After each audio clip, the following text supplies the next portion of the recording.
ಹರಿ ಓಂ ವೀಕ್ಷಕರೇ, ನಿಮ್ಮ ಸೊಂಟ ಮತ್ತು ಬೆನ್ನಿನ ಭಾಗದ ಮಾಂಸಖಂಡ ಗಟ್ಟಿಯಾಗಿದೆಯಾ?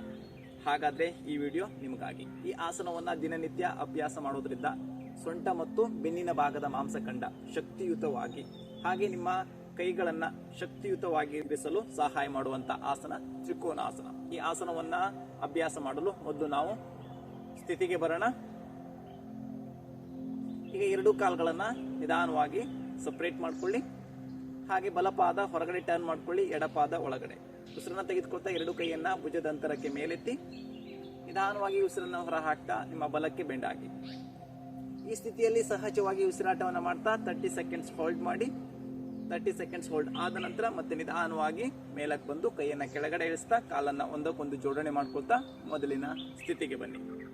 ನೋಡಿದ್ರಲ್ಲ ವೀಕ್ಷಕರೇ, ನಮ್ಮ ಸಂಪೂರ್ಣ ಬೆನ್ನಿನ ಭಾಗದ ಮಾಂಸಖಂಡವನ್ನ ಶಕ್ತಿಯುತವಾಗಿ ಮಾಡಲು ಸಹಾಯ ಮಾಡುವಂತ ಆಸನ ತ್ರಿಕೋನಾಸನ.